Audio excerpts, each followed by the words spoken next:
So there will be like a little introduction thing that is like all the other little introduction things where there's like a 30-second and then blah, blah, blah, and such. And we can just basically start that by saying, is my sister Gorgon, and we're just going to hang out together. Ha, ha, ha. Mm-hmm.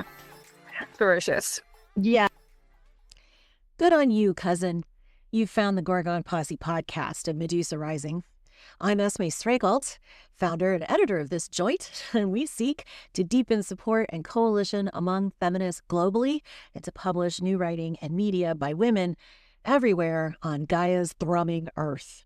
You can find all of our world building at medusarising.org. You can also find us on Substack. Please share, download, share. We feminists must be our own algorithm. That is the postmodern magic. Here we go. Yes. But what we are doing here, to get a little bit serious, is recording either part 1 or 2 or 3, depending on what order they come out in, of a series of podcasts around embodiment and what that means in terms of the movement, what that means in terms of radical materialist feminism, what that means in terms of in actually inhabiting ourselves, which is a huge part of what I mean by that word, is coming back home down in here in the animal creature. And the other sections are going to run off in other directions, but I think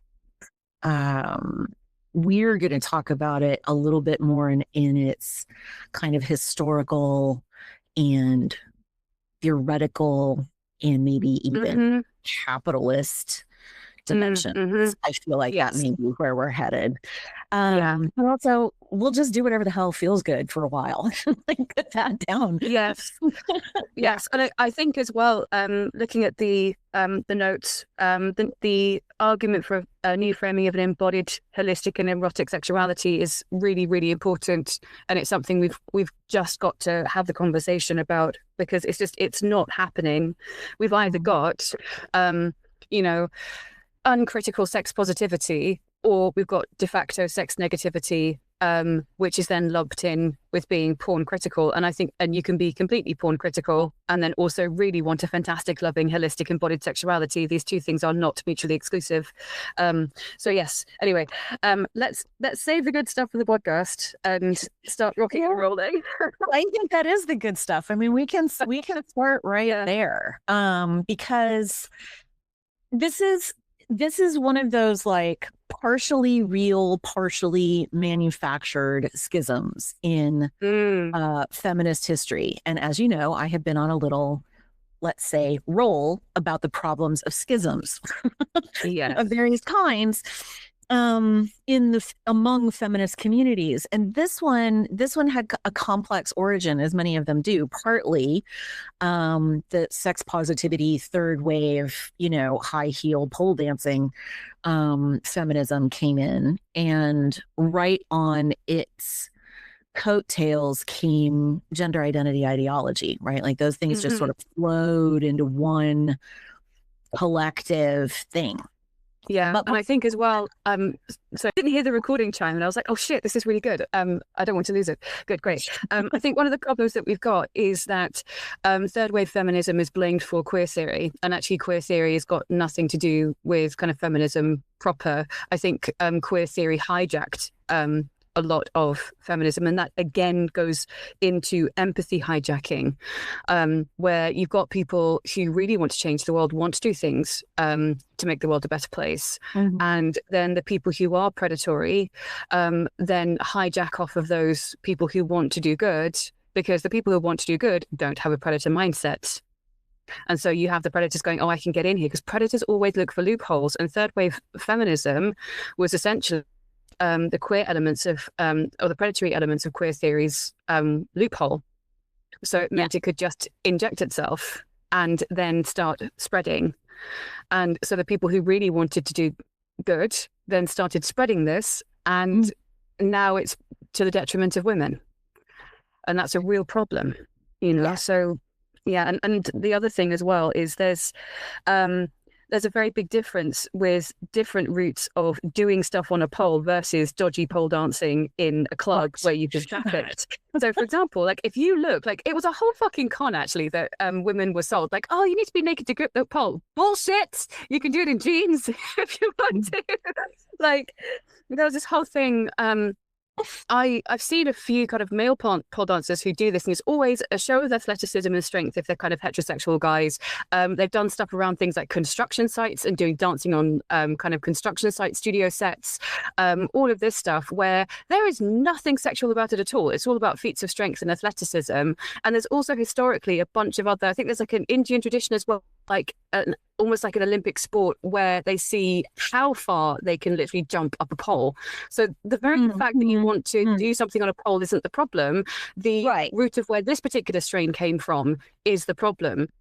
Well, yes. And the mantra that, you know, stripping is empowerment, right? Like, that was an element of the third wave. And you're doing a very good job of like the properly elaborated footnote to, and they all flowed together, because that's that's how it happened. Was sort of these more predatory mindsets found their way to use the attempt at like refinding feminist joy. That is how that third wave thing kind of started out, but it very quickly became just kind of a knee-jerk critique of second wave radical feminism, because somehow the third wave feminists got convinced that porn is also empowering, right? Like all sex work is empowerment, and that led to a pretty easy attachment onto that, from the more predatory elements of gender identity ideology. And then that in the academy became the queer theory thing that ooched feminism out the door, you know?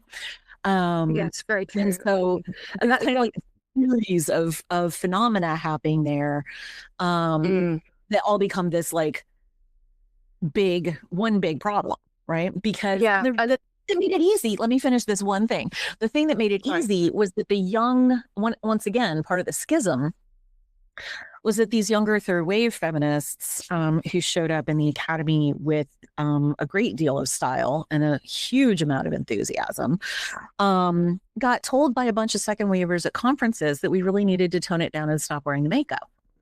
And what is this? What do you wait? Just a second. What? Because makeup isn't, I mean, it doesn't have to be a compliance with power, right? No, and then the second waivers were like, wait, analysis of power, you know, et cetera, equals changing the way that you live life. The third waivers, of which I was originally a part, were sort of like, sort of. And then they got mad at the older women, just sort of ended up surrendering the analysis of power, which is what let queer theory, gender identity ideology kind of work its way into, and whatever was going on with fucking Judith Butler, because her reversals and insides and outsides kind of flipping back and forth in her writing made actually analyzing power impossible. Right. But before there was a schism between straight women and gay women. Right. And that was partly down to straight women not understanding the politics at stake for a long time. As inclusive as the original radical feminism was being, that just got fractury, because the pressure from the outside, from the default world, just stays on you no matter what you're doing. And so a misunderstanding can become a full-blown schism, right? Absolutely. Pretty easily. And the thing is as well, again, that's to do with the social policing, you know, like whether you want to call it an instinct. I personally think it's an instinct, because it's to do with trying to keep a group safe. And a lot of the time, you know, women were kind of charged with that. You know, but there is a social policing instinct or a social policing motivation, if you disagree with the instinct theory, where women end up policing each other. And that's happened a lot in kind of second wave spaces where I've been. I mean, I'm lucky now with Women Create that I do have a place where people who are second wave, third wave, whatever, can come in, and there's a beautiful melting pot and there's no drama, and it's wonderful because we all go, we're here for the same thing, and we've managed to create this ecosystem. But when I've gone into those second wave spaces, it's always been, oh, why are you wearing lipstick? Why are you dressed like that? You know, people raising their eyebrows. And that's also happened, as I said before, that's also happened with women who've left prostitution because they haven't thrown away every single pair of fishnets they've ever owned. Magically, they're the enemy. And there's been rad femmes who have been pointing and laughing at them when they're trying to tell their story, going, oh, look what she's wearing. And they've never come back to the movement. That's a net loss. Yeah. That's going to be a net loss to the movement. You've lost that woman's story because you weren't there in sisterhood with her. Because you were policing her. Because you were policing her appearance. Yes. And there are cadres of rad femmes, I'm doing quotation fingers, who operate in a very socially policey, very Puritan kind of way that was not essential to the original radical feminism. The original radical feminism was incredibly supportive of women in prostitution and exiting prostitution and didn't make those kinds of judgments. But in a kind of iterative process over time, external pressure, seeking group safety in a world that keeps staying super duper unsafe for all kinds of women. Yeah, there are women who get super judgy super fast in a way that the original, I think, sisterhood did not intend. Yes. There's always been a huge difference between being supportive of a sex worker, right, of a prostitute, and saying that sex work is work and it's exactly the same as accounting, which it clearly isn't, you know? So exactly. And I think those two things get blurred sometimes. And I've seen that, you know, get blurred. Because they think, looking at the psychology sometimes, I think they think that some of them, not all of them, think that if you let anything in that is not 100% dyed-in-the-wool trad rad femme, that de facto that means that the movement will crumble, and that's not actually true. And I think there's so for example, so if a woman comes in and is wearing makeup, they will automatically assume what her, you know, basically what her beliefs are, and then sort of pull rank based on their idea of what she believes. And that's not always true. Most of the time it's not true, especially if you're new to a feminist circle trying to figure out what the fuck it's all about, you know. So trying to get the landscape, it's hard. It's hard, especially if you're wandering around on Twitter and Tumblr and, you know, running into a whole bunch of people who call themselves a bunch of things, you know. Twitter's cesspool. I honestly, there's no I genuinely think there's little to no sisterhood on social media because of how the algorithms will just split people up. And it's a radicalizing machine, or it's a radicalizing piece of software, or platform. And as a result, you will find people who started off moderate just suddenly going at each other's throats. And all that serves really is the dude who owns the platform, because he's getting money off of your engagement while you're at each other's throats. And it's, you know, and I think as well, because of how fever pitch the discourse always is, that it's de facto, it will set people up, and it will set people off as well. So you'll be more on a hair trigger because the environment is hostile and it will bring that out of you. And I've been of the persuasion we definitely need to find another way to engage online, which is not Twitter. And you know, I wished we had a platform as big as Twitter for women who wanted to save the world. And maybe that's my next project. Who knows? I mean, have enough going. Yeah, there's like little ones developing, you know, there's like Cloven Hooves, there's like, you know, a couple of sort of feminist Reddit style spaces that are developing that so far don't seem to have become war zones, you know. Fantastic.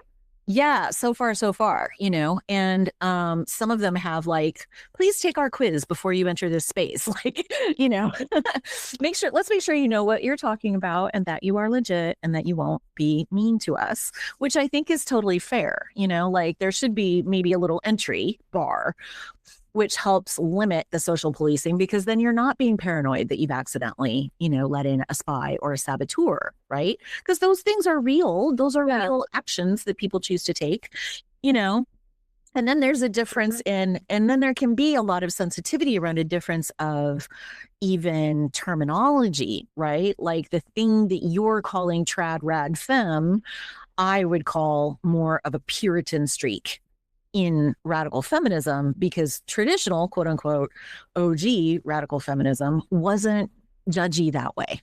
Mm-hmm. Right. So there can be misunderstandings made or taken very easily because we move real fast and don't stop and talk about real fast the thing that we really mean. Like when you're talking about trad, rad, femme, you're not talking about Andrea Dworkin.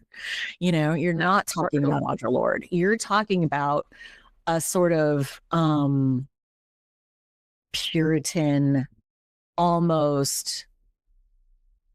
You're talking about a part of the movement that politicized our bodies and our sexualities as much as patriarchy does, but just in a kind of reactionary, shut it down, absolutely not kind of way. Yes.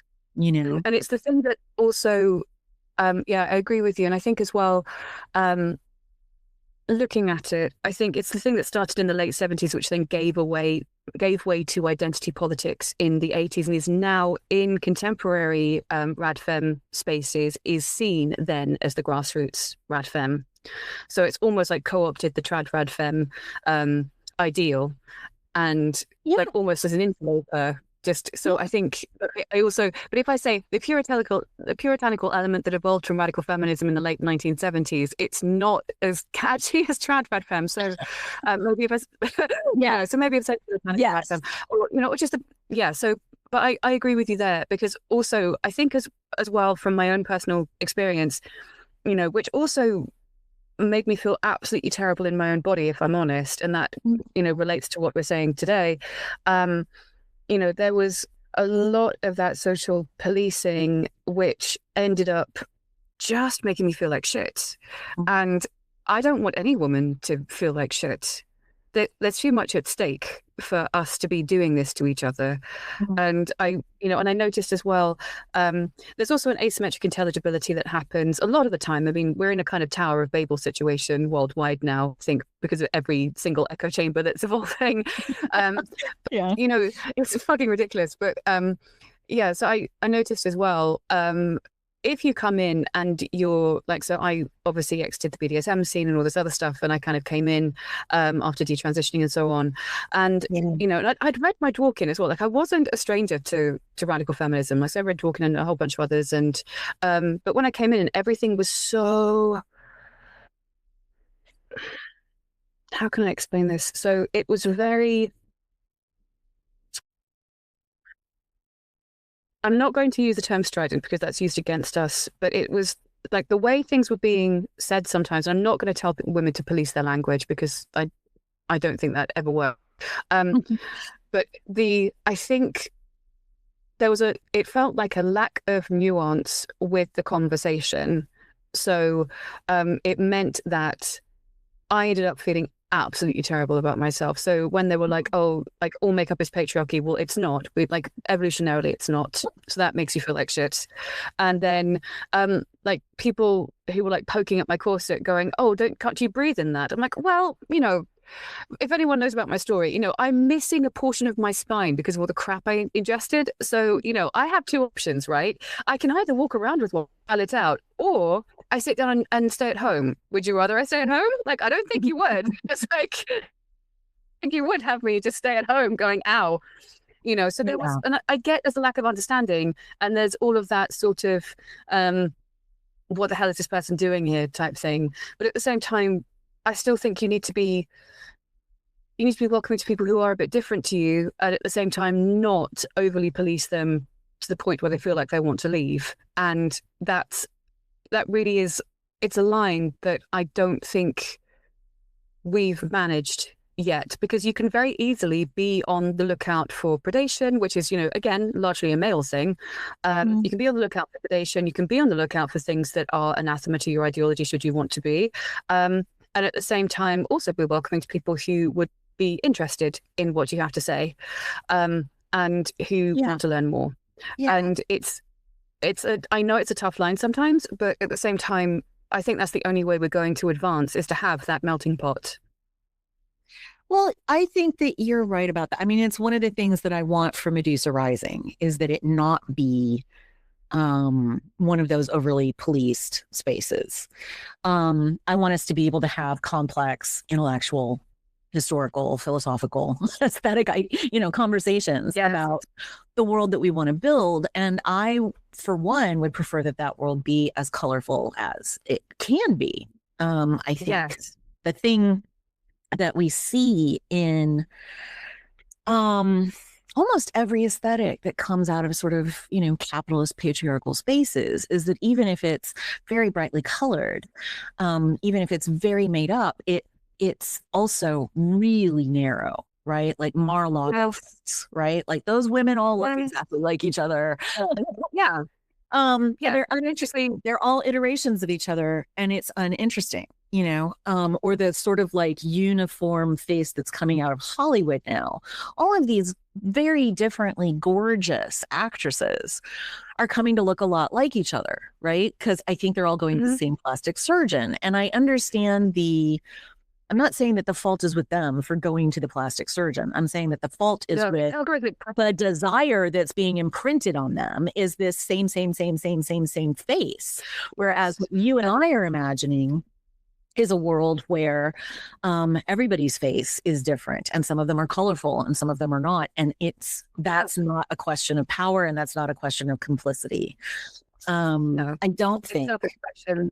Yeah. And I mean, I get that, a lot of feminists and radical feminists are feeling pretty paranoid about who's in their spaces these days, because we have experienced women who call themselves feminist and radical feminists turning out to be saboteurs to the movement in one way or another. And that is destabilizing in a way that is kind of a political echo of how that desire for same style of woman that comes out of patriarchy, which has no imagination, knocks us out of our bodies, right? Like, let's get this back to the embodiment part here. Part of why being in a female body is difficult, complex, painful, is that most of us are not going to participate in that same, let's just call it Mar-a-Lago face for the time being. And I actually think it's to do with, so just to interject for a second, I actually think it's an algorithmic flattening. And I think it's to do with a mixture of pornography and a mixture of Instagram and a mixture of TikTok, where you're seeing essentially the face that we're seeing is an homogeny of nearly every single race put together to make a median face. And it's then a supernormal stimuli on top of that. So then you've got this pornified idea of what the stereotypical perfect face is going to be.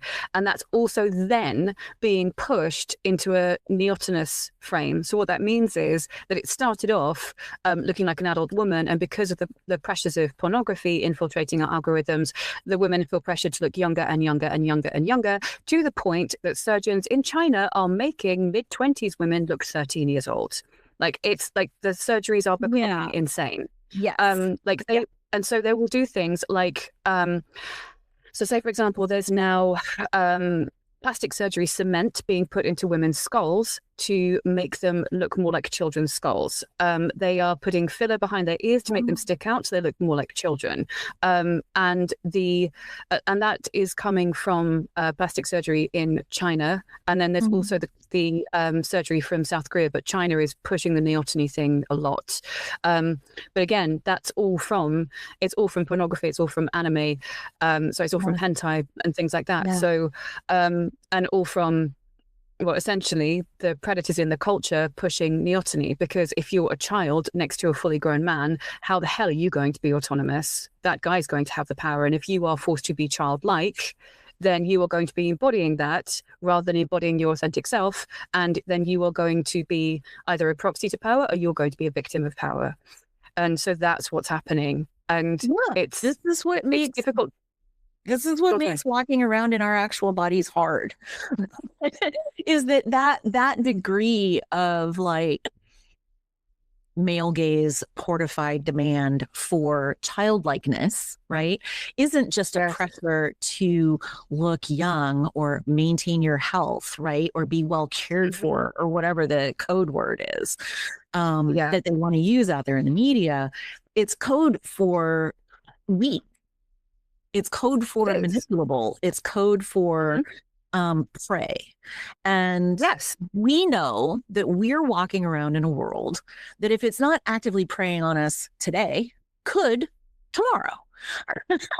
Because there's just too many of these dudes walking around loose, right? From the highest echelons of world power to, you know, the absolutely lowest rank in any society.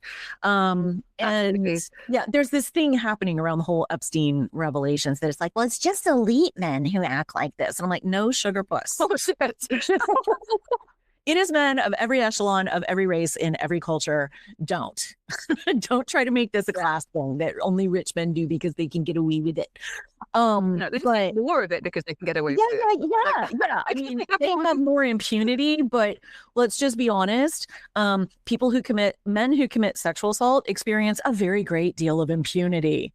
That's why only 2% of cases, 5% of cases in the U.S. get to a courtroom and 2% find a conviction, right? Yeah, like 2% in the UK at the moment as well. It's it's a tiny number compared to the vast scale of the damage, and we're not including all of the forms of embodied and psychological damage that happen in a culture as violent as many patriarchies are, right?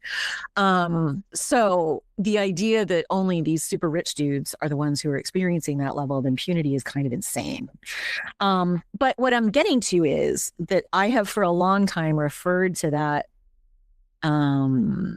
condition as like the background radiation or the background noise of male violence that women inhabit, right? Yes, that's the context that we live in. And because it lands on our psyches through the media, but when it lands on the bodies of our friends, when it lands on our bodies, either through violence or through sexualized violence, these are all forms of domination and control. And so the body is the thing that is vulnerable to that. So we and even when we try to defend ourselves against it by gaining weight or losing weight, becoming anorexic, by sometimes, in some cases, for some women, transitioning, what we're trying to do is take that vulnerability. We're trying to become unavailable to it, right? And even that punishes the body. So we're stuck in this like kind of perfected catch-22. Right. Yes, and not only that, I have to say as well, anything that you can do to escape male predation and entitlement, they can then fetishize and re-eroticize with like pubic hair and things like that. In the really extreme fetish forums now, and more kind of bizarre side of things, they're fetishizing that. On OnlyFans, there are some women who will grow their hair because the men either find it sexually attractive, or they see it as a way of publicly humiliating a woman, because then she has to go around in public being hairy, and they'll get off with the humiliation. Anything that like bald heads, shaved heads, that's a fetish. Anything like anorexia is a fetish, or a kink. And the guys who usually like that will even group together and pay anorexic women to go and have photos taken of them and just laugh if they cry. Like it's really monstrous out there. And, because I'm writing a book on pornography and fetishism at the moment, and it's really dark. And whatever you do in order to try and escape the male gaze, they can then re-eroticize because it's a predatory arms race. And the antithesis to that is not dissociating and getting away from yourself and hiding in something which they can then re-eroticize. The antidote to that is embodiment and living on your terms and living the way you want to, in a body that is full well is yours and is not the property of anybody else's. And that's why embodiment is so important, because whatever you do to get rid of the male gaze is not going to work. There will be a guy out there who will re-eroticize it. Yeah, that's one of the things so this is what makes conversations around embodiment and pleasure and enjoyment in sexuality and adornment of the body as a way of telling it that you love it, right? These are, it's difficult because what you're talking about is not like there is a look, there is a manifestation that can be safe or be genuine or escape patriarchal domination, because anything can be sort of turned into a fetish, right? It's sort of like any any outside movement can eventually be turned into a capitalist trend and sold to the masses, right? Like it's the same mechanism. Yeah. And so what we're talking about, anything that is exploitative, it can be, right? Anything can be. But what we're talking about is really a different in, I hate to put it like this, we're talking about a difference in vibes, right? Like we're talking about a difference in being around people who are happy to let you embody yourself in any way that you want to, versus someone who's encouraging to break with patriarchal standards as a way of humiliating you for their sexual pleasure. Like the question is there a domination motive involved?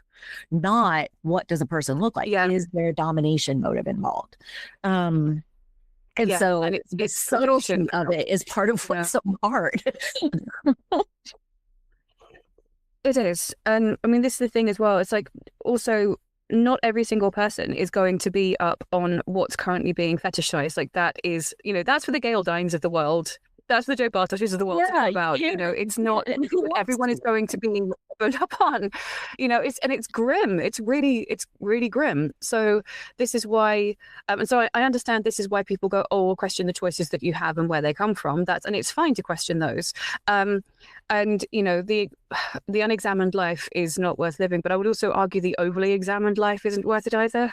So you have to think about what makes you feel good, what is helping you feel grounded in your body. And, so from my own personal experience, I've always loved really, really, really, really extreme makeup. That's been with me since I was a child. And that was me playing with body paints, playing with face paints, really enjoying getting my face painted. And that was devoid of any male attention. That was just me really enjoying color and enjoying the mind state that you can get, like a flow state you can get when you're painting your face. Because if you're creating a piece of artwork, so say for example I'm doing a face paint photo shoot or something, if you're creating a piece of artwork and you're in a flow state, you're leveling up your skill set, you're enjoying the color schemes that you're putting on your face.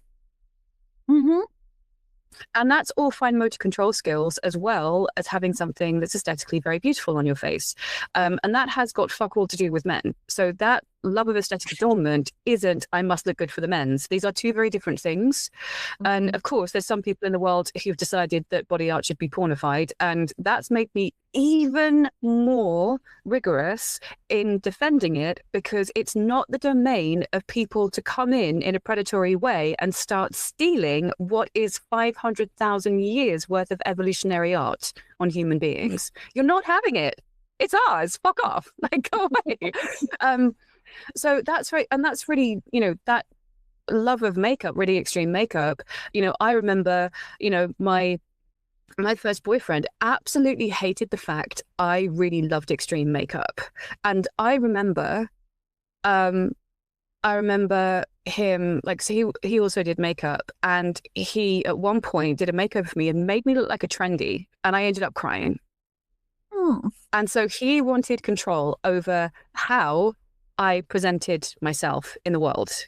So he'd basically taken me when I was kind of like really outrageously alternative, gone, I'm not into that. But he was like, oh, I like you, but I want to change you. And then essentially instructed me how to do my makeup.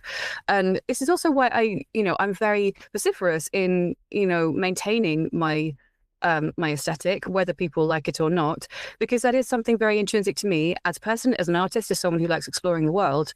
And I've always had, men trying to control that and trying to say, oh, well, like I even had it on a bus one day where, so I was on the bus kind of going home, and this guy was kind of clocking me, looking at me, and I'm going, what is this guy's problem? And he was like, well, I think you're a nice girl, but you need to come back normal. And he thought it was fine to just say that. And was like touching my clothing and going, oh, what's all this? You need to come back normal. And I'm going, no, this is what the fuck off. Like, who the hell are you, Mr. Rando on the bus? And the guy was 65. I think I was about 19 at the time. This guy was 65 and telling me exactly how I should be looking. So that is patriarchy. Me adorning myself in spite of other men, you know, like saying what I should be wearing or not, is not patriarchy. Liking a bit of color and joy in life is not patriarchy. That control over a woman's body is patriarchy. And if I fall into a Venn diagram where some guys think what I'm wearing is attractive, well, I'm not going to be thinking about them, am I? I have shit to do.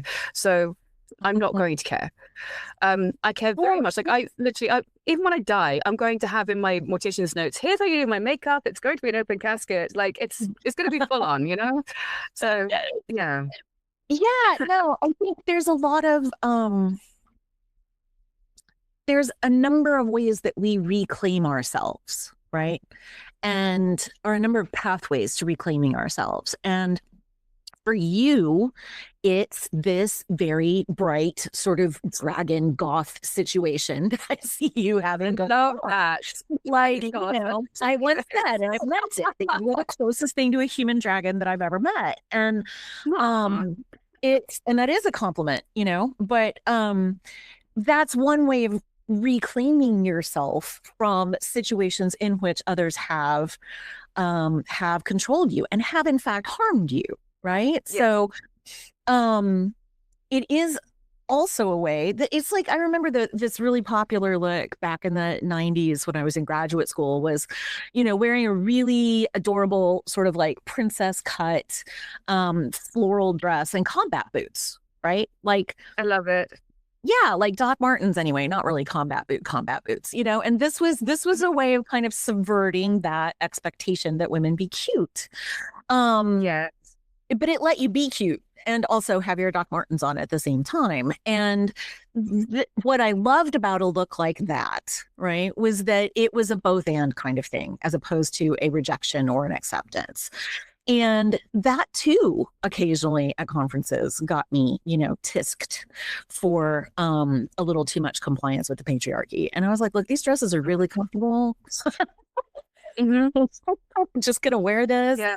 But, you know, if I went out with my friends, in fact, I remember I was wearing exactly that outfit. And I went back to my little bitty hometown in the Midwest and went out with some friends to go dancing in the local bar in the little bitty hometown. And some dude reached out and shoved me. Jesus. Just out of nowhere, you know? And I was like, wait, what is this? What's going on? You know? And yeah, turns out the problem was I was not, you know, meeting the code for small town Midwestern femininity with my pixie haircut, my floral dress, and my Doc Martens. And that was the second time I was very nearly in a fist fight in public. Oh, Jesus. Yeah, that's a whole different situation. But the code is fine here. The code is not fine here. You know, your way of claiming yourself so that you feel comfortable and safe is always going to upset or alienate or discomfort someone somewhere. And part of being able, I think, to stand in our, Jacqueline is going to call it authenticity in a lot of the work that she does, right? Or in our embodiment, is to keep moving around as yourself, even though sometimes there will be a price. And to try very hard to understand that price is going to be there, but also to resist paying it when possible. You know, it's not easy. It's never easy to be different, right? In fact, that's always been kind of a like a low key insult in the Midwest. Oh, that's different. you know? Is that on Bless Your Heart, or is that Wes? Like, the southern part is not quite. That's different. That's a whole other level of baby. You are fucking up right now. All right. I thought Bless Your Heart meant fuck you. Is that right, or have I got that wrong? No, it means. I mean, it means a lot of things in that realm. You know. Okay. It usually has more than rejection. It has condescension built into it. I see. Like that you just can't quite really do it. Oh, okay. Yeah. Okay. Go for it. Yeah, it's really, it's a very catty sort of, oh, bless your heart. Got it. Yeah. It is rejection. It is that you are doing something wrong, but it's not like aggressive like that. But the thing is that among feminists, right, and one of the reasons you and I both want all of us collectively in the sisterhood to stop giving each other such a hard time about this is that the world out there is going to give us enough of a hard time anyway.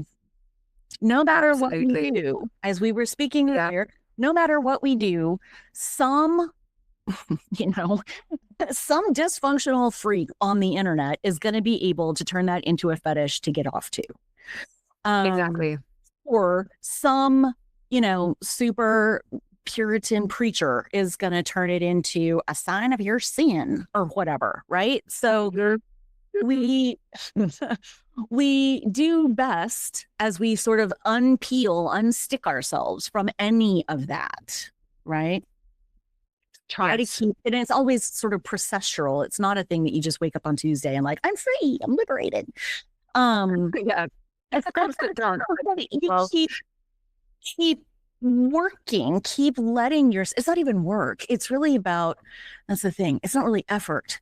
It's like, what is your way of being in the world that makes you, as you would say, happy, that is pleasurable, that doesn't require you to feel like you're hiding, right? Or to feel like you're making room for other folks.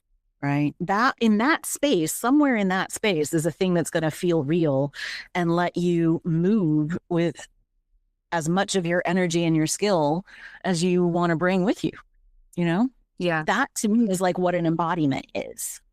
Yeah. And it's so important for women as well, because we're still, especially now things are regressing so rapidly because of porn and Tate and all the other malcontents that are in the brosphere. It's really difficult for women to be embodied because, especially if you're much, you're younger and you're, say for example, like 19, like between 16 and 20, especially when you're kind of on the tail end of puberty, you're trying to make sense of the world. You're trying to get yourself out there. And it's, first of all, that's a difficult time in and of itself anyway. But secondly, you now have all of these toxic bros saying, oh, this woman's a 10, this woman's a 6, this woman's a 5. You want to be a 10, you want to be high status. And then the men they're interested in are aping these toxic blokes.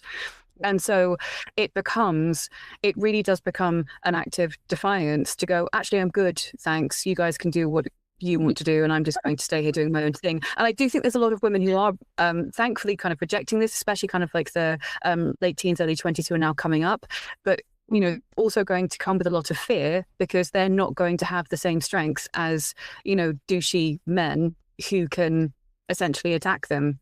And I think this is also why sisterhood is so important, because if these women are just coming up in the world and they need guidance, they should be able to turn to women who've had more experience or their elders in order to go, I'm really scared, what do I do?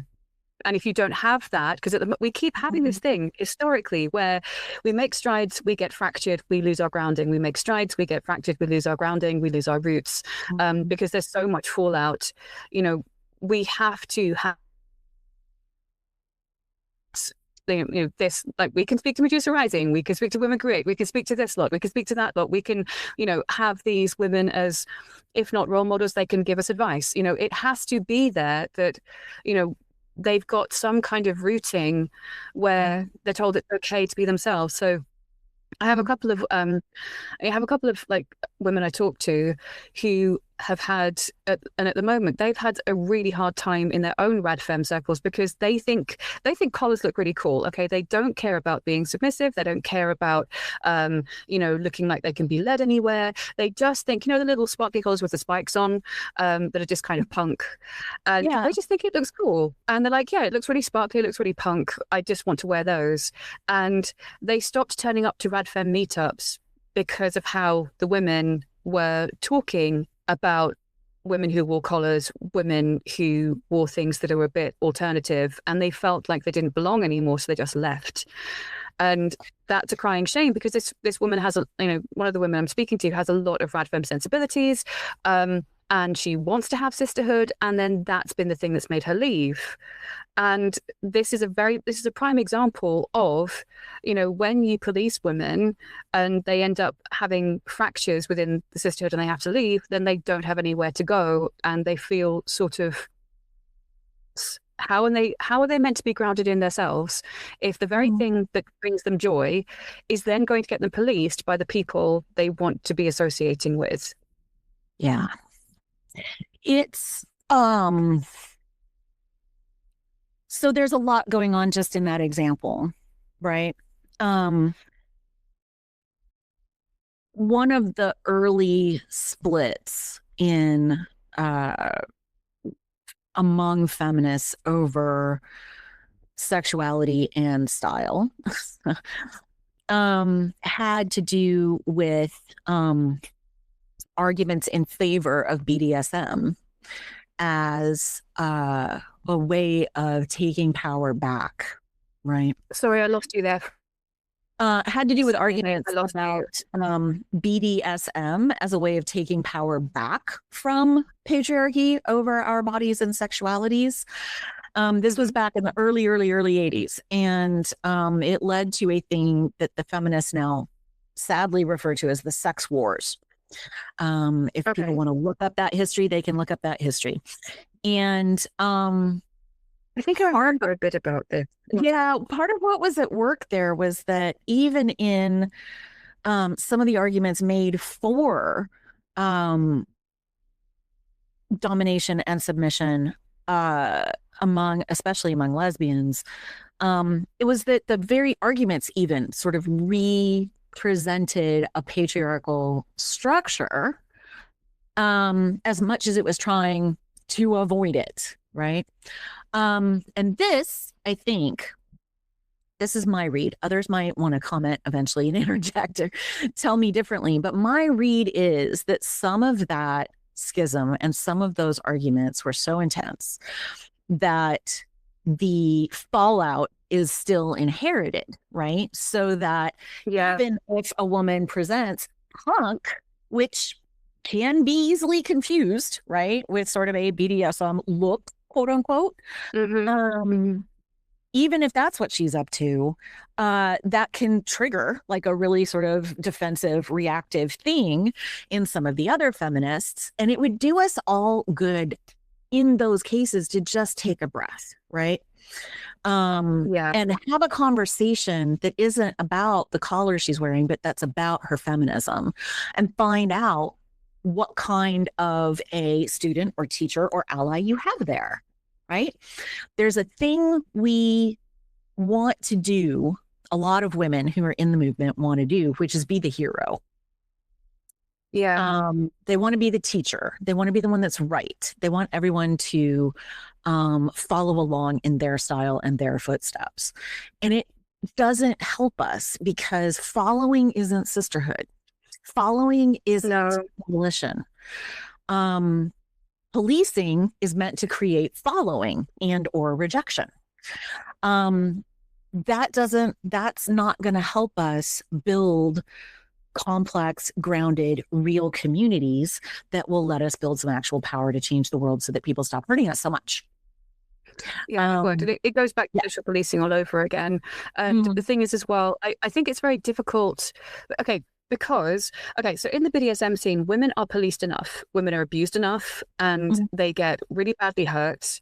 And when they leave, so I know women who've been really badly damaged and they've left, if they leave and then they go to a Radfem group or meetup or conference, and then all they're met with is suspicion and hate, they'll generally just leave, and they'll feel like they're in a no man's land where they go, okay, so I don't fit in with this side. I definitely don't fit in with that side anymore.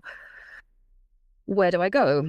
And then usually these women have gone through serious sexual abuse and trauma, so they're already dissociating from their bodies, and they're trying to find a way to become grounded and to make sense of things. Their head's usually spinning, and then the very people they're meant to find sisterhood with then seem to de facto reject them. And so they end up they just essentially end up adrift.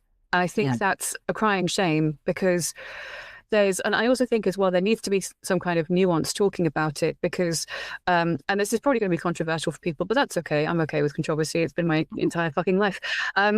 So BDSM is a set of kinks, but not all kinks are BDSM. So what you've got, if anyone has a bit of a wonky sex, don't want to hurt anyone, but they have like odd things they quite like.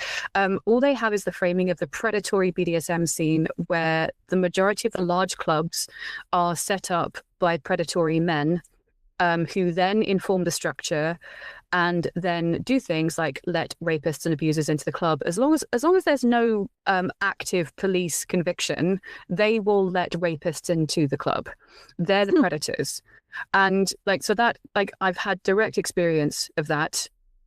And so if there is, so essentially you've got this framing of the BDSM scene, which generally selects for male predation, and they have nowhere to talk about erotic embodiment or atypical erotic embodiment, because anything that's seen as non-normative is then seen as de facto predatory and weird, and it's not.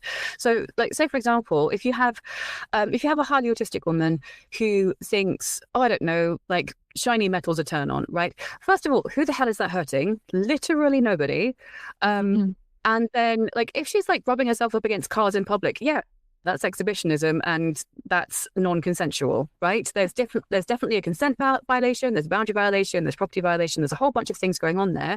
But inherently, if she just thinks shiny metal looks hot, then that in itself is just an atypical expression of sexuality, usually because people who are autistic have a tendency to pick up paraphilias, but female paraphilias are generally very different. It's usually about textures, it's usually about exploration, it's usually about curiosity, and it's usually slightly odd. And I think there needs to be a way of going, okay, well, you're not actually wanting to hurt anybody. This is something that's atypical. And okay, well, we don't have to indulge it, but we also don't have to kick you out for that. And that's not saying violentizing, right? If you take the and boundary violation, the way of domination, using a thing as an expression of violence, right? That's where you can tell that that something predatory and patriarchal and has entered the scene, right? Yeah, and I make this I'm making this argument in my book actually because, so for example, someone is into wax play, for example. So wax play is when you drip wax on somebody. So there's multiple ways of doing this. So it's the intention and the empirical harm. So there are very low temperature candles. They have a low melting point. So if they drip on you, you're not going to get burned. You're not going to experience blisters. You can have an erotic experience, which is not going to give you empirical harm. And the person who is doing this with you, if they're just doing this because they're like, oh, I really want to make you happy and you want to make the other person happy and you're both really enjoying each other's bodies, what's the problem? But then that's going to be a world apart from someone who's been trafficked in a Berlin basement, who's having the hottest wax stripped on them because the guy who's paid for her wants her to burn and blister. These are two different things. Yes. And because we don't have the nuance and the language to speak about it in any kind of radical feminism, and this is where I think radical materialist feminism is going to come in, because it is about embodying yourself and embodying your sexuality, because there's no talk of this atypicality, it means the only framing that a woman has, again, is the predatory fetish scene. And we need to take the power away from the predatory fetish scene and understand where these atypicalities come from, and that an atypical bad. And you're right about it, the violence being bad. And it's like, if there is a sadism driver, so I put it a sadism driver in.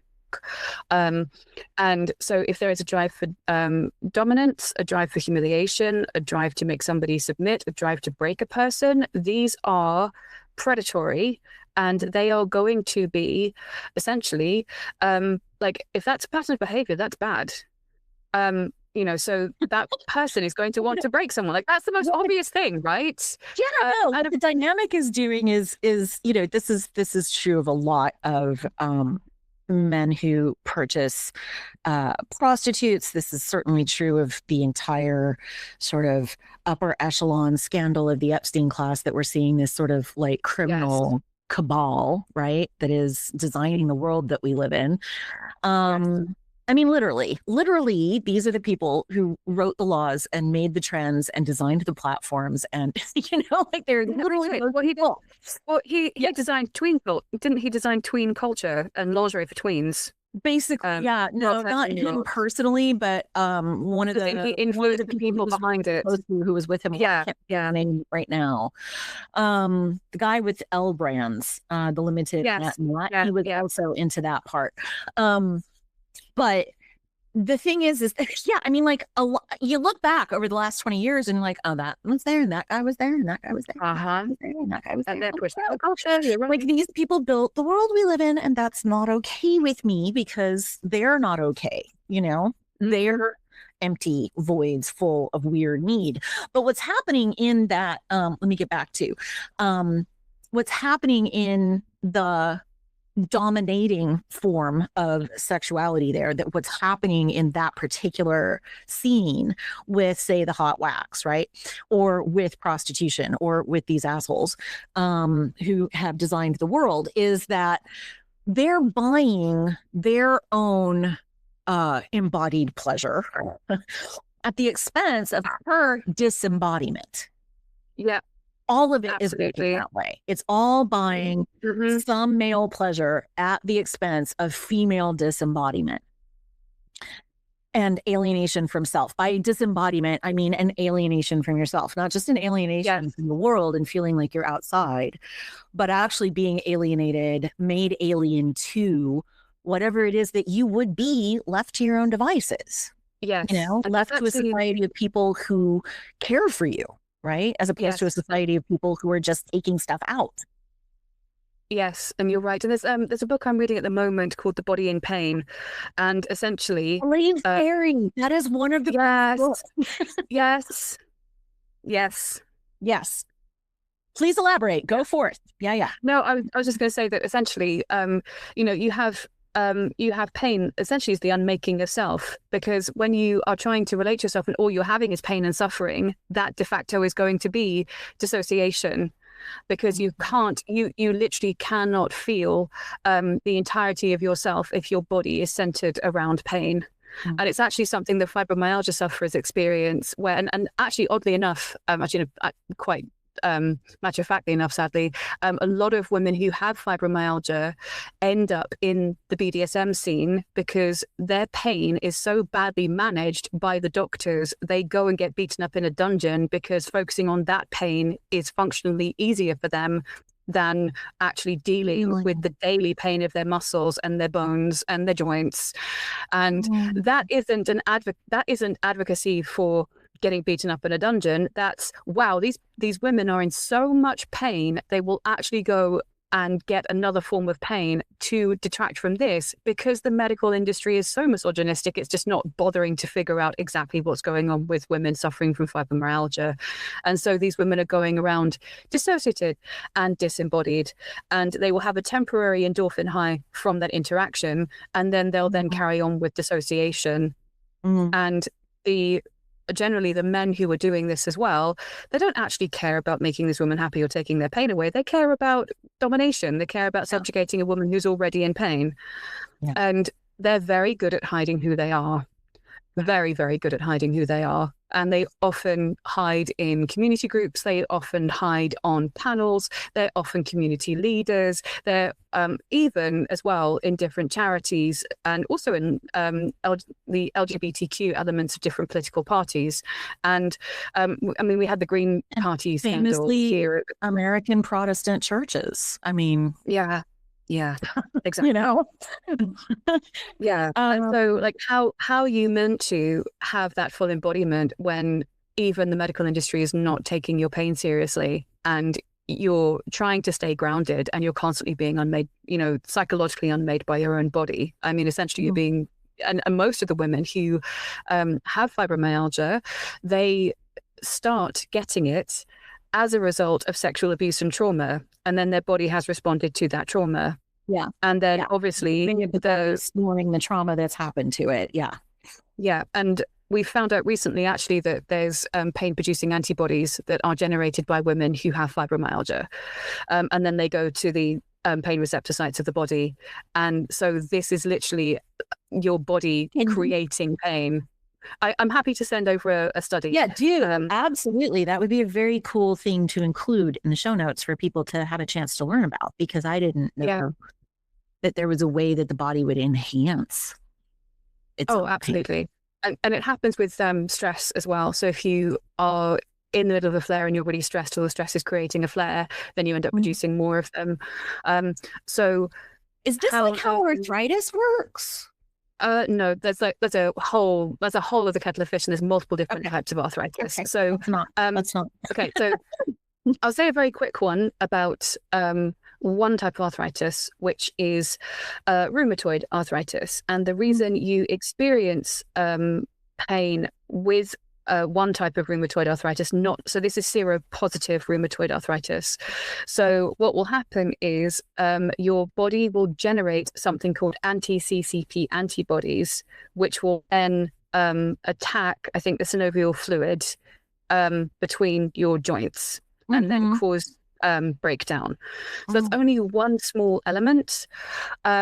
But yeah, your body is essentially turned on itself. So with any autoimmune disease, your body is turned against itself. And a lot of women who experience rape, trauma, abuse end up with autoimmune diseases.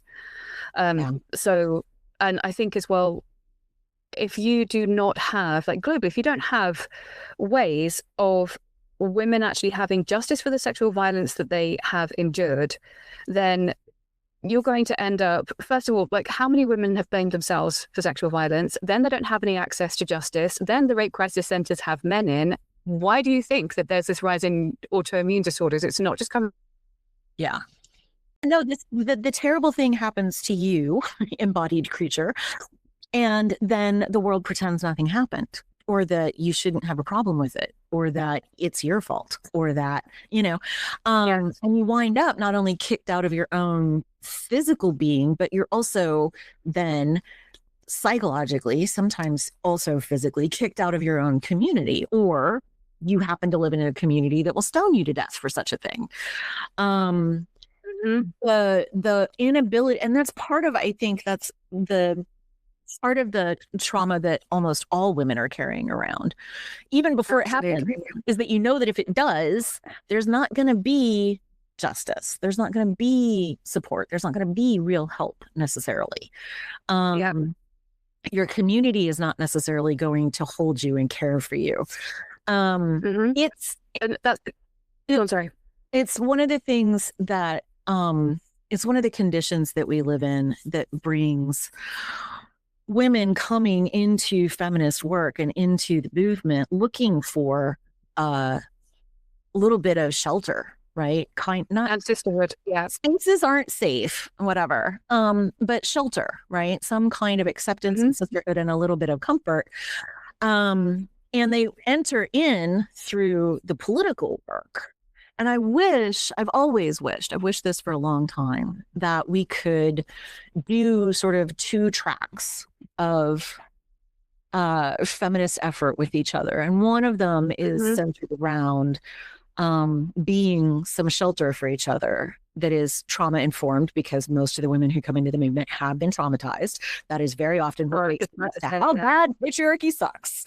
And on the other track, do the activist, political, thinky, cultural critique, work, so that we're not trying to do our activism and our coalition building as our sisterhood, because they're not necessarily compatible all the time. They're two different modes of relating to each other.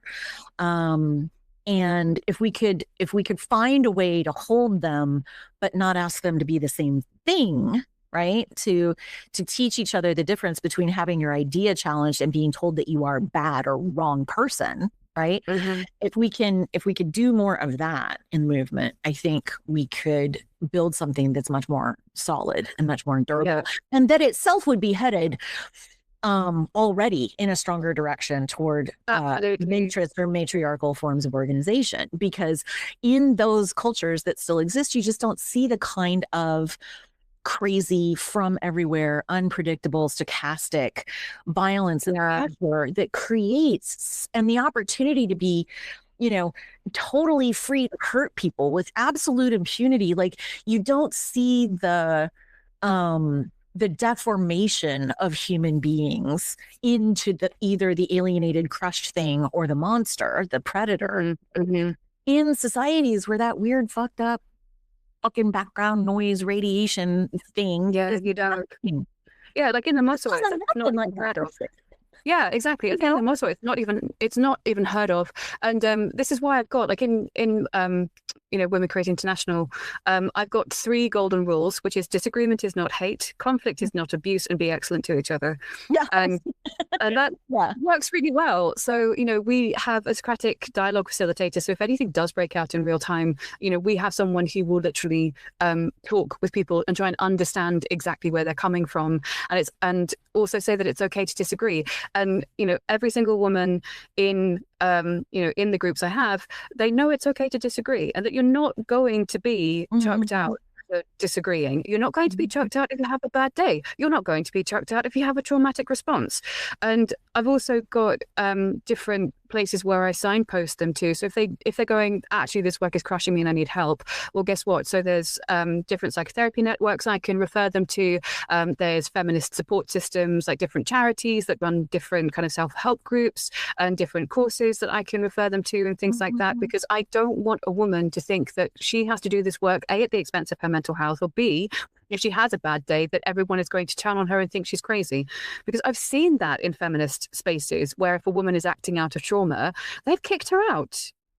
And I've gone, that's disgusting. Like, she's having a traumatic response. And on top of the traumatic response, just denied her sisterhood and called her crazy. You've done exactly the same thing that patriarchy has done to her. And she's going, like, that is going to be a really deep wound for that woman, because now she has betrayal trauma because you told her that you were trustworthy, that sisterhood was here. And I absolutely despise that. It's one of the things I've seen so many times when, I've seen that in kind of different groups. I've seen that in different podcasts. I've seen that in different activist circles. And ultimately, it just makes me really, really sad, because I know where that's going to lead. It's going to lead to either the collapse of the group or the collapse of the women who've been thrown out of those groups. And either way, that's going to be a net negative for, trying to solve the problem of living in a patriarchal shithole of a planet. Which is one of the reasons that I wish that we had, one of the things that's always a pressure for feminist projects is that we are so desperately under-resourced, right? Like, even officially sanctioned feminist projects or, women's humanitarian work on planet Earth, they receive 1% to 2% of the total humanitarian funding in the world. The ones that are just focused on women, right? Yeah. So imagine what us outsiders are operating with, right? And it makes the need to be sisters to each other, on top of trying to do the world-changing work, extra pressury. Which is why when I say I wish we could work on 2 tracks, I know I'm making like an insane ask. I know that that's a lot, but I think it's an opportunity right here in this podcast to say that it is a huge risk for women to come to political movement looking for a social community, right? Because they might not be operating as the same thing. And so I want to find, like, it's one of the things that, Women Create is working to do. And it's one of the things that I also want Medusa Rising to contribute to, is having kind of two tracks in our conversations. And because of this, because some of the women who want to come for community and for like intellectual shelter anyway, because it's virtual, versus the work of building coalition globally, that's about issues, right? That's about political, social points of pain and problem that need to be dealt with from a whole bunch of different perspectives. And you can't like work both of those levels really of world making at the same time, and sometimes not even with the same people, Yeah, sometimes that's true, yeah.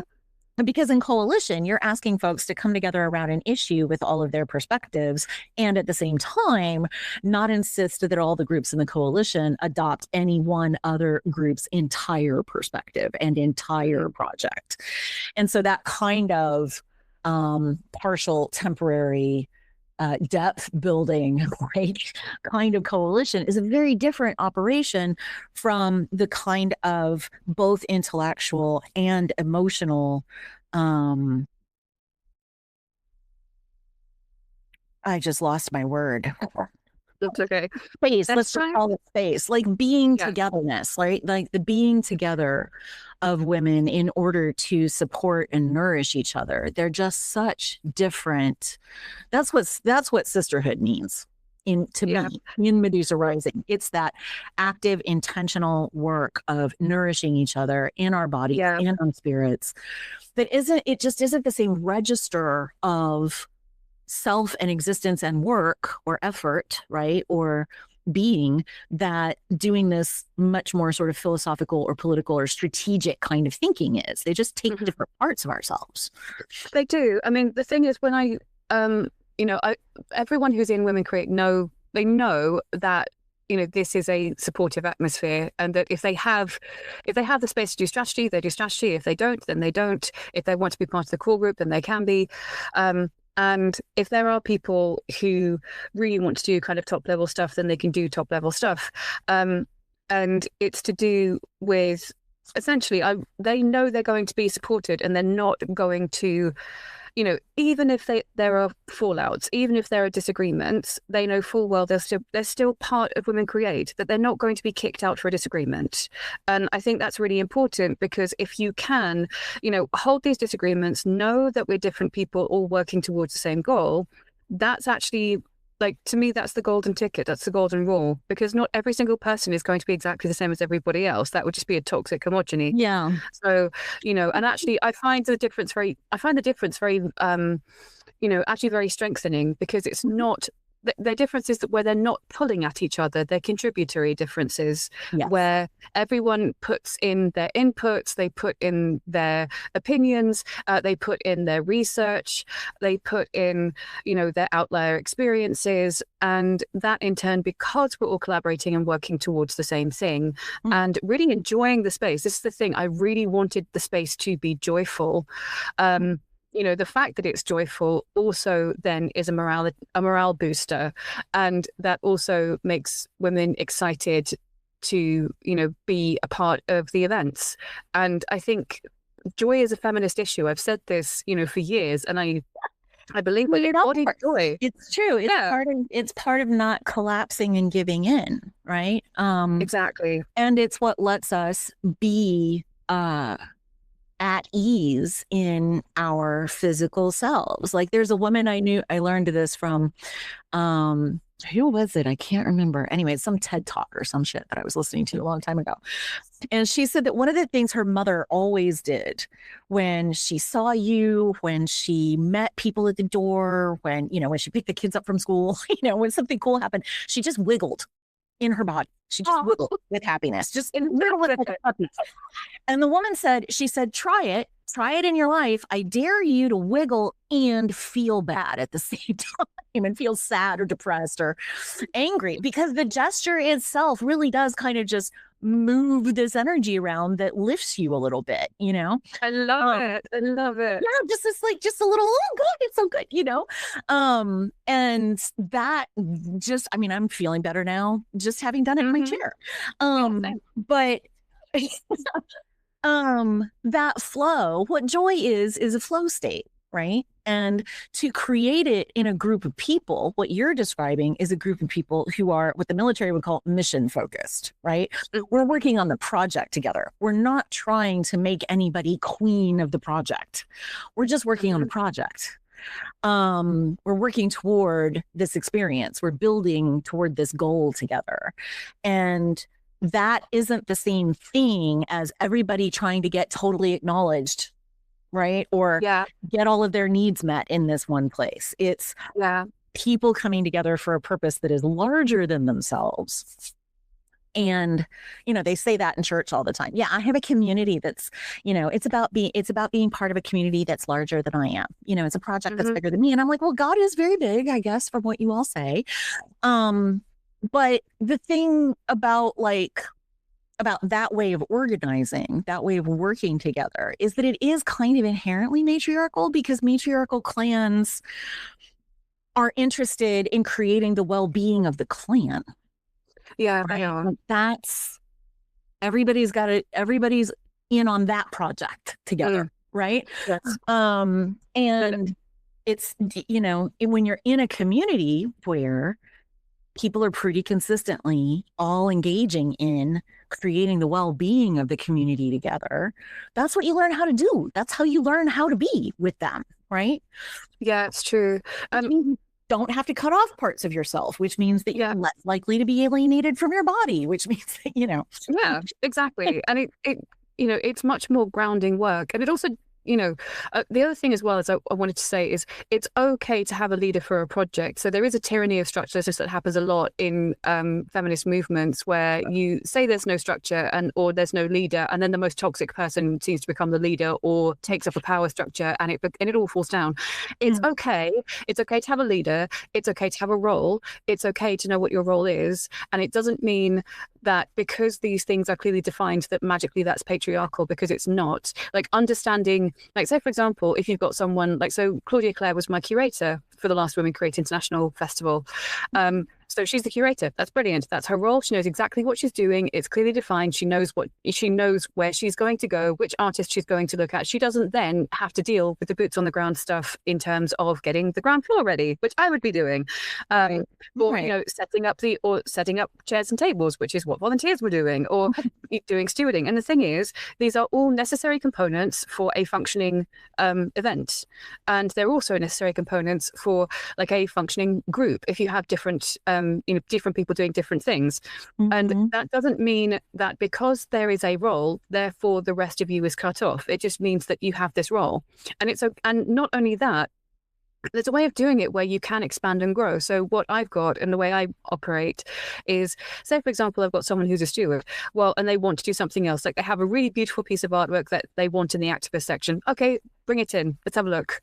I did this activisting stuff back in the 70s, and this is really cool, and I've got nowhere to talk about it. Okay, well, we've got a space on this particular panel. Would you like to be a part of it? Rather than, no, this is your role, and that's all you're going to do.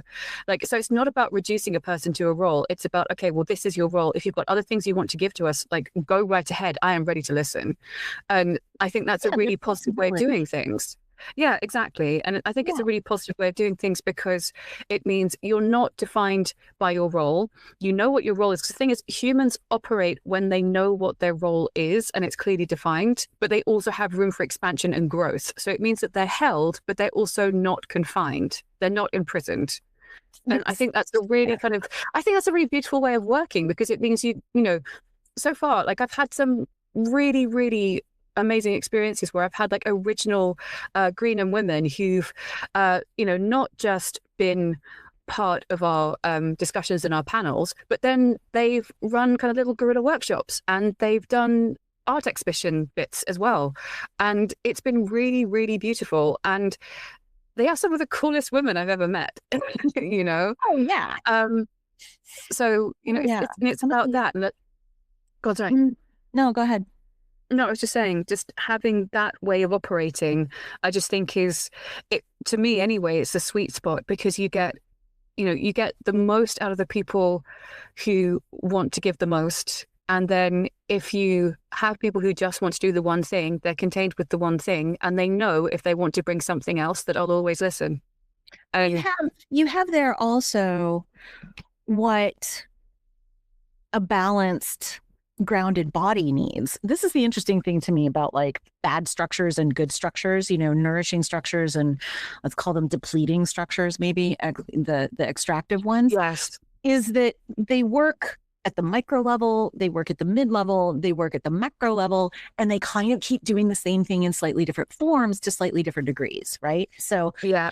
What happens in an organization that has both order and spontaneity is that there's balance, there's structure, people know where to go to get what, how to do the thing they're supposed to be doing, et cetera, et cetera.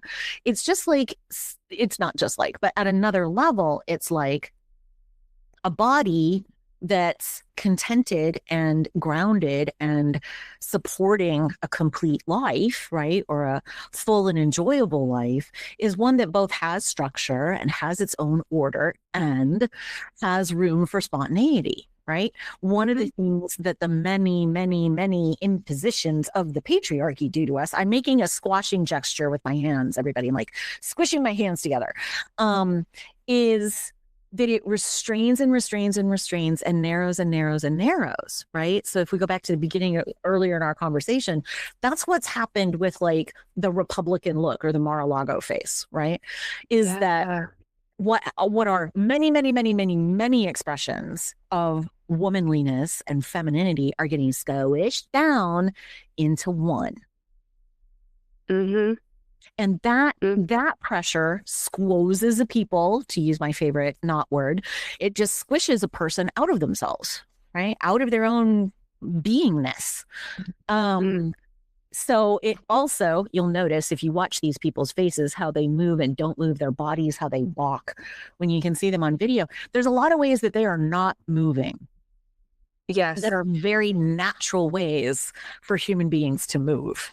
But they can't do it. Their clothes are too tight, their heels are too high, they're too uncomfortable, and their faces don't move enough to let them really show the spontaneity that they're having and feeling.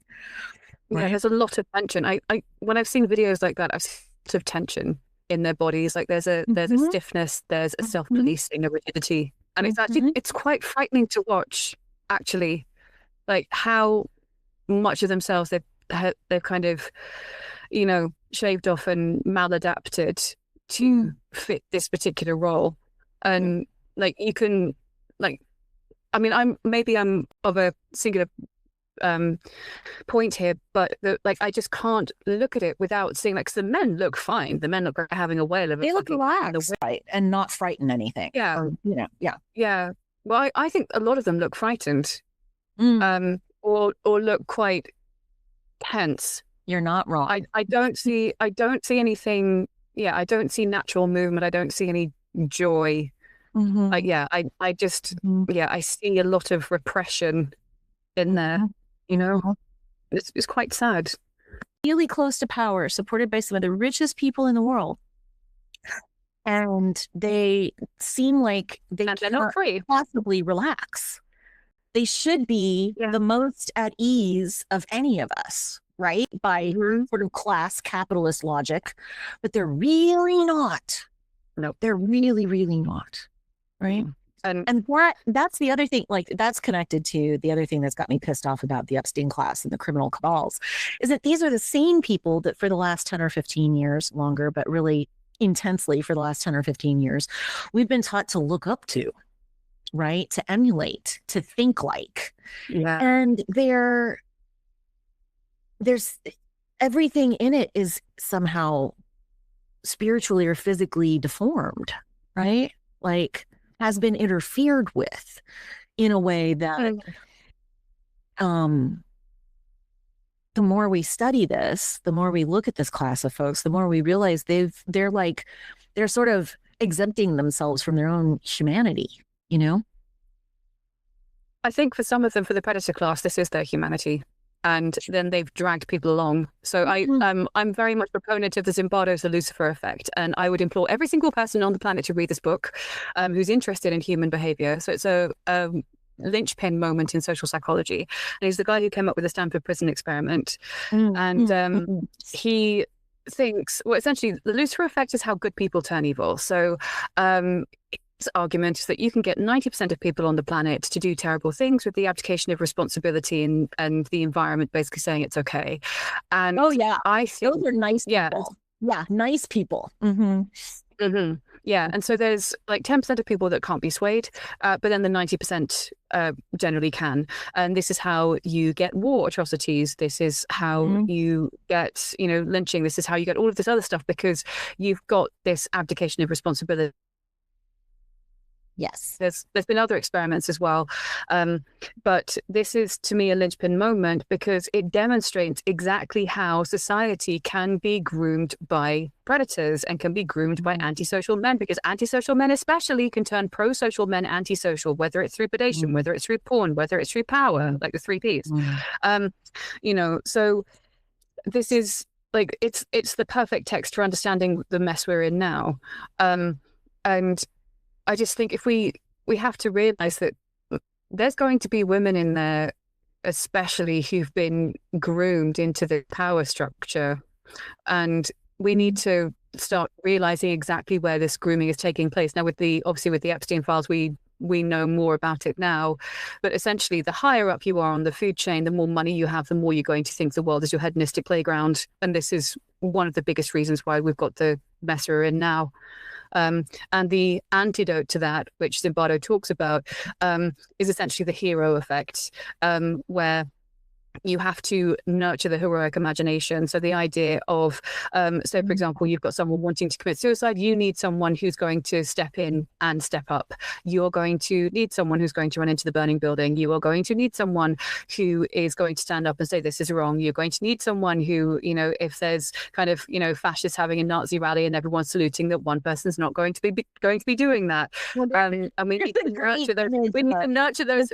Yeah, middle-aged, sort of like menopausal aged woman in the 1970s, right? She's got her coat on and her handbag, and the Nazis are having a rally around her, and she's behind one of them. I've used this picture somewhere before, and she just like with this purse is about, the picture is taken as she's swinging the purse at the back of this Nazi's head. And she's not the person you expect to be the hero, right? No, but in a condition like hero is kind of a big pressury word, but like in a condition where we're all living in these miasmas of evil and this sort of cloud of always potential violence, right? Being who you are, standing in yourself, being not a nice person, but a good person, they're different things, right? Oh, a good person is always nice. Yeah. Person is most certainly not always good. Yeah, right. Exactly. The act of, I was just saying this to a friend of mine the other day because we were talking about the surveillance state, blah, blah, blah. And I was like, look, just the act of being yourself, just continuing to be who you are without making any changes in a context as repressive as this one is rebellion. That may be your bit. That may be how you communicate bravery and courage to someone near you, is just not hiding, not trying to be other than what you really are, that you've been for the last 40 years of your life. If you don't change that, you are maybe not, getting out in the street and messing stuff up, but you are definitely telling the man to go fuck himself. You're not going to change yourself because of this situation. Yeah. And actually, especially in a group, that's really important because, so when I was at Phillip for the first time, there was a woman called, I think it's called Pauline Macaulay-Bichou. She's a French photographer who does Women Are Not Afraid. So we take up the street, if you like. And so it's just women who are basically embodied in themselves, giving zero fucks, going to places where we then have our photo taken. And it was just women who were not stereotypically adorned, who obviously kind of like radical feminists or rad femme adjacent, who just were wearing like t-shirts, jeans, like just literally just walking in the streets. And there was a massive group of us, and the energy shift was fucking palpable. It was amazing. So there was men suddenly just clocking us, going, what the hell is going on? There's all these women out here not giving a fuck. And we were just walking. We were walking to have our photo taken. And because we were doing it with purpose, and women were pretty kind of grounded and embodied and not kind of fawning for the guys. I don't think there was a single high heel between us, actually. There, at one point, I remember this explicitly, there was a guy who threw a bottle cap at us because he just didn't like the fact that we were taking up space. Right. And he was like, he was on a bike and he just threw a bottle cap at us. Yeah. And so like, just being in a group of women who give zero fucks and taking up that space can really do an energy shift. Just even on the street. Like this to me was one of my formative experiences, and I'll be forever grateful that I was a part of it, because it does experienced, essentially a group setting like that before, where it was, okay, we're here, we're women, we've got this to do, let's go. It was brilliant. And I think we actually need more of that. I think, wherever possible, I think Women Are Not Afraid should be kind of a global phenomenon, because like just being in a group on the street, taking up space is it's just wonderful. Just the air around you, and it's like, it does. It feels amazing. No, it's incredible. I mean, women's space, women's time, women's culture, these are essential. We need places to go where we can just relax away from that little bottle cap throwing asshole, and all of his slightly larger, more terrifying predator friends. One of the things about this series of conversations we're doing is that you and I have been talking about embodiment in a sort of general, and I think kind of more historical and theoretical sense. But some of the other conversations in this series are going to talk about embodiment in a much more practical avenues into grounding, into pleasure, avenues into hanging out in yourself in that confident, easy, relaxed way that aren't about, you have to be brave enough to give zero fucks. There are days when I give zero fucks, and there are days when I give 110 fucks. 100%. Yeah. The room for it. There isn't a standard of, I am totally unafraid. Like, I am totally unafraid on Thursdays, and on Sundays I'm a little more asleep, however the situation is supposed to be. But because being unafraid is kind of exhausting in America. Yeah. Well, I can't remember who it was. Oh, God, sorry.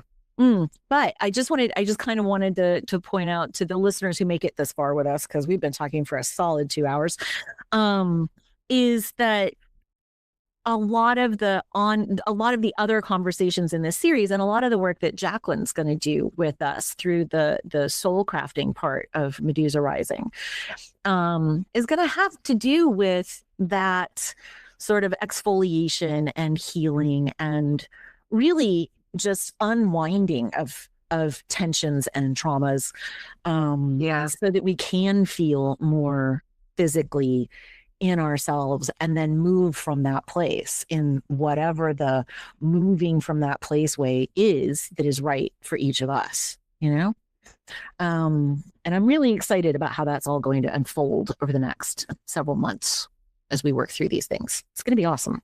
Yes, and I'm going to be having a conversation with Jacqueline very, very soon. I'm really excited about it. Yes, and by soon we mean in mere minutes. You're listening. It's like we're doing a double feature today, people. Yes. Yeah, exactly. And I think it's, like, embodiment is really important, just because, like we said, we're in a society that breaks women down into component parts. It's objectification by default. It's disembodiment by default. It's breaking down, molding, and shaping by default. And to come back to yourself is actually psychologically an incredibly important thing.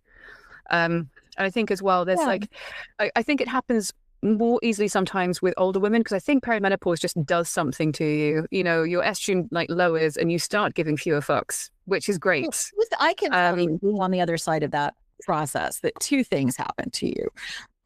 One, yeah, your hormone levels change. So some of the activity that's going on in your brain changes.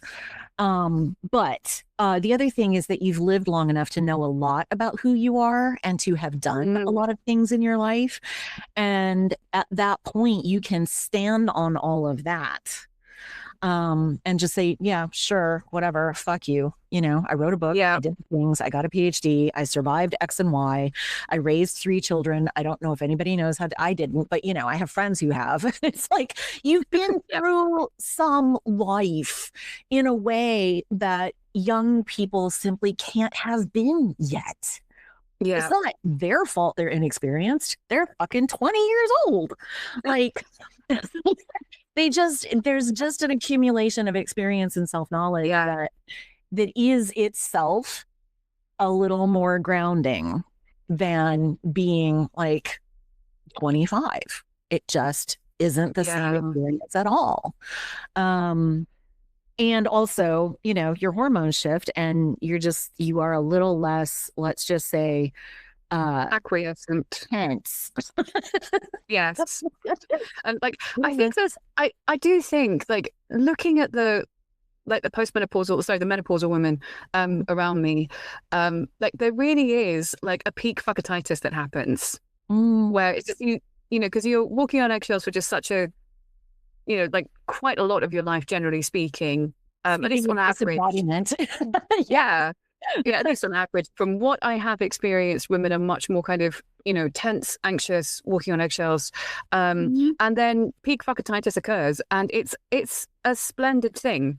And then you've got the societal thing of like, oh no, older women are crazy. I'm like, oh, I wonder why that's there. I wonder why. Because now, like, women are just not taking any bullshit. They've realized who they are. They're confident. They're assertive. They want to, you know, they will, you know, go for what they want. Like, generally speaking, bother them. They'll walk away from fuckery, and then you're calling them crazy. Yeah, really. Part of the disembodiment is that thing that we learned, the male gaze, that teaches you to see yourself from the outside, to think of yourself in terms of how other people literally are perceiving you. Right. And you become like your own internal mirror, right? Checking yourself all the time. And that gives way eventually. Sometimes it gives way because you succeed on your terms in what you accomplish. Sometimes it gives way because you have raised your children and you know something about who you are through that experience. Sometimes it gives way because your hormones shift. Sometimes it gives way because you get free of something that has been oppressing you for a long time. But you just, it's not this really brave, big, unapologetic. It's just a sort of like, you know, I've seen all that shit before. It's becoming, yeah. Well, I hope you and Jacqueline also have a really good time today visiting. I know that conversation is going to be a number of different elements of this whole multidimensional embodiment thing that we're trying to talk about. So I'm really excited to see what comes out of that and get to sharing it too. This is very cool.